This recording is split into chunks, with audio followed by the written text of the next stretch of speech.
Hi, welcome again to my channel, and today we're going to talk about something that is personal to me and something that's sensitive. So we're talking about living with sickle cell anemia, and here with me is my friend from 15 years ago and my chief bridesmaid as well. She's going to talk about it. I'm going to ask her some questions and she would answer.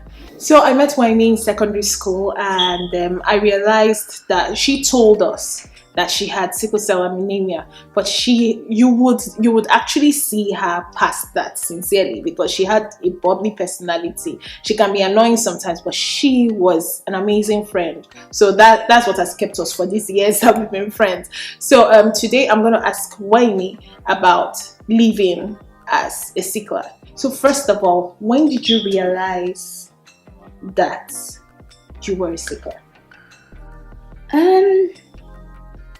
Pretty much when I was more younger, when I was growing up, I was different, obviously, because I always had to take time off school. I was always falling sick.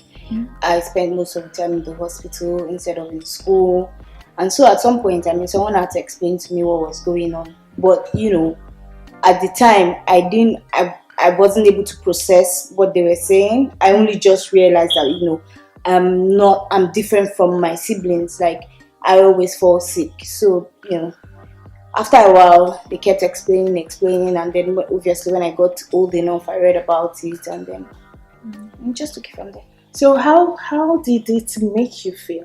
Generally? Yeah, at the beginning, how did it make you feel? At the beginning, I felt sad because, when you're a child, you want to get a lot of things you want to do, a whole lot of things, and more so when you see other children doing those things, you get, so it's like, I want to ride a bike, I want to swim, I want to always be in school, I want to play with my friends. I remember the swimming part. Yeah, I all of those things, I couldn't do any. I wasn't allowed to do any one of those things, and anytime I tried, I would fall sick.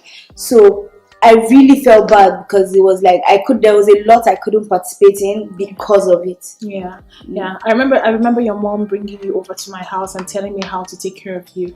And I think I took Weyinmi I was so protective of Weyinmi because I just felt I had to protect her because of what I had known over time. So we went to the same secondary school, the same university. So I'll move straight over to relationships. How has being a sickler affected relationships?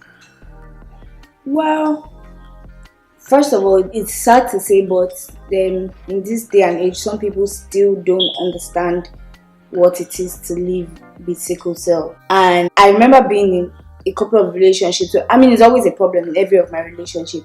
So it's either they think I'm too fragile or they don't understand what I'm going through. And even when I say things like, oh, I can't do this, or it looks like I'm being too stuck up or something, or they don't even. I have actually been with someone who had no idea what it was. No, I'm not even joking. It was the most upsetting thing ever because then I was sick. I was with him, we're together, came to visit me, and I was sick, and he just didn't know what to do. Understand. Do you understand? And he didn't understand, so it was more or less like, okay, you're feeling pains like everybody else. Why is it such a big deal? Yeah. So for me in relationships, it's more or less like I always have to make them understand what it is, and trust me, it's not the easiest thing. Like, it's really not the easiest thing. There are a lot of things already going on with people. There's already a lot to do with in a relationship.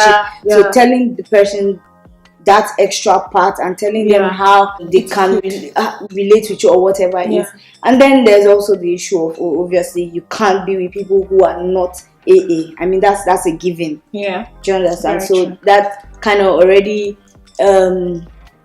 it's already a problem because you how it's like, you can only be with people that are AA, but then all the people you're meeting are good people are AS, and it's like, well, you see, I'm actually AS, and the way I looked at it, because first of all the people I can marry, the only person I can marry has to be AA.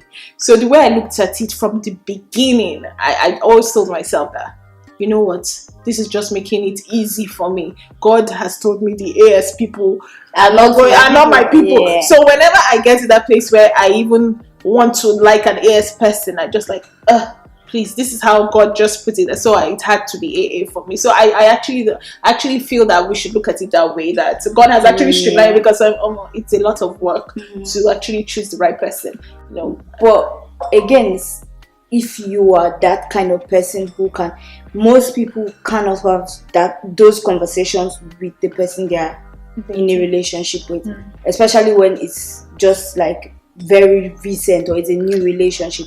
So you want to wait till you feel like, oh, this is heading somewhere, or till you feel like, then with girls there's always that issue of, if I say something, it's like, let's not be as if I'm taking it too far, or I'm trying to pressure him, or so you always want to wait, and then by the time you now find out, it's like, oh no, I would have just told you. So that's always that. I totally understand. But I see Weyinmi lives a full life.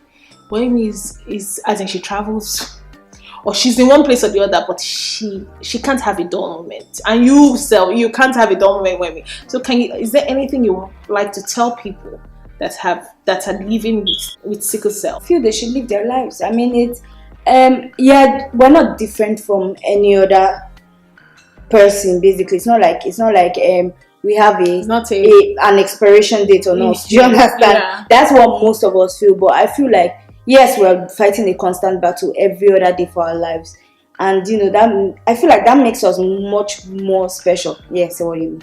But it shouldn't take from your life. It shouldn't. I have gotten to a point where I realize that there's some things I can't do. Like I said, I can't even participate in sports. Let's not even start. So I just get like, okay, it wasn't for me. No way, Miss Lacey, normally. Yeah, there's that. But even if I wanted to, I can't participate in sports. I can't. I mean, if I have to swim, it's just maybe once in like 2-3 years. It's not very frequent. Yeah. And so I know the things I cannot do or I should not do because it leads to crisis or whatever. But the things I can do, I do them very well.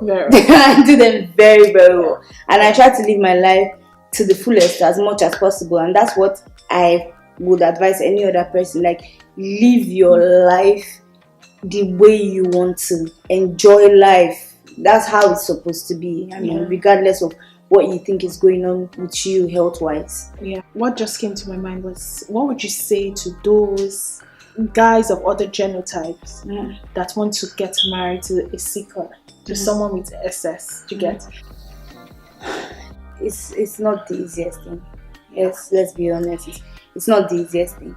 I commend my family, my friends, everybody that has participated in taking me this far, because trust me, people have participated. Because when there was no family, there was you, there was Canada, there was so when you decide that you want to be with someone and you want to take up that responsibility, it's something that you have to think about. Do you understand?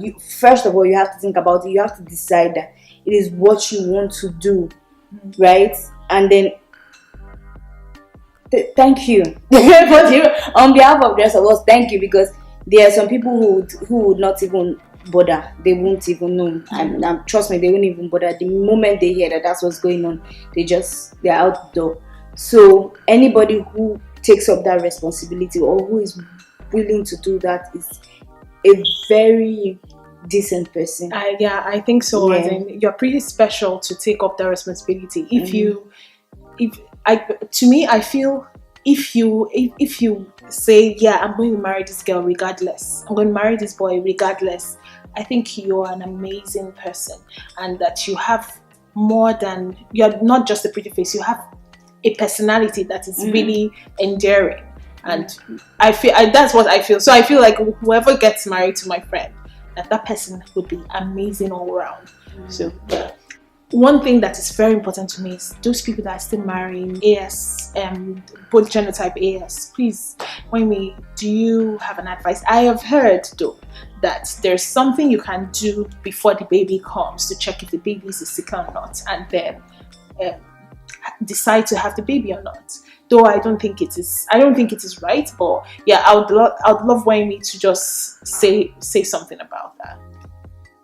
It's not right. It is not right. I understand that people are in love sometimes, and I understand that, but that's not something anybody should try. Because if I had to, if there are days where I truly felt like, why didn't my parents know better at the time? Do you understand? So you need to think beyond you and your partner. You need to think about your future. You need to think about your children, because trust me, when it happens, it's not just you and your wife, and it's your entire family, it's your friends, everybody is in it together. Because you need to leave your office one day, they are calling you, oh, this child, this Sickle. I mean, we are not praying to God that your child is that child that always, yes, there are some Sicklers who go through life and they hardly ever, but you need to just tell yourself that it is not even worth it. If you are not going to do it for you, then do it for your child. You don't want to bring a child who is going to, even for any reason, go through any level of pain. Do you understand? It's not worth it. And those people who think you can check, think about it. I mean, for every time you get pregnant, you check. You can't really rejoice. You can't tell anybody. You're just scared.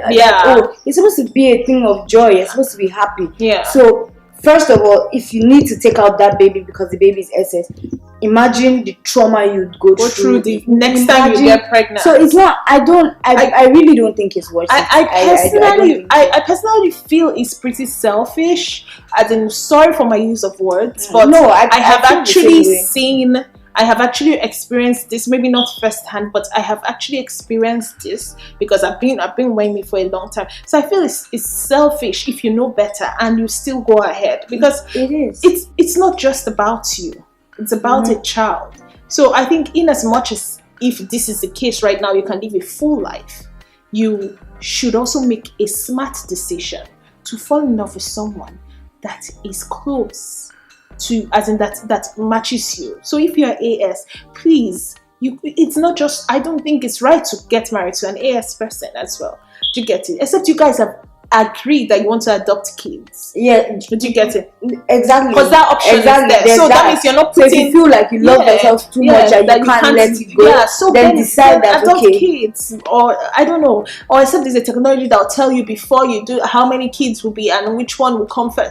I don't know, but I just feel that it is not the right thing to do at this time. It's really not. It's really not. So people should, if I'm to say that, there are lots of people who don't even know their genotypes. Let's not do this. Let's stop doing this. Let's stop doing this. It's the easiest thing to do. Just get tested and know because I mean, there are people who will now say, I didn't know until the very last minute, or I didn't know until we got married, or I didn't know, I've heard stories like that, and I'm thinking, okay, you could have just checked, But some people don't even think that far. Some people don't even, it's just like, oh, I love this person, we're getting married. Ooh, So please, let's not do that when we know better. And then let's try and get tested so we are sure of what we are dealing with. Make informed decisions. Yeah, I totally agree. Thank you so much, Weyinmi, because I know this is the first time Weyinmi is ever talking about this in public, and I am so grateful for the opportunity to share this. And thank you, Weyinmi. You can follow Weyinmi on at Life by King Lala. Life by King Lala on Instagram. And her blog is www.lifebylala.com. So follow her, and then you can enjoy more about her life. Thank you, guys. Thank you so much. Talk to you soon. Bye. So guys, before you leave my channel, please subscribe and turn on that notification button so you'll be the first person to get any of my video uploads or my latest videos. Alright, talk to you soon. Bye.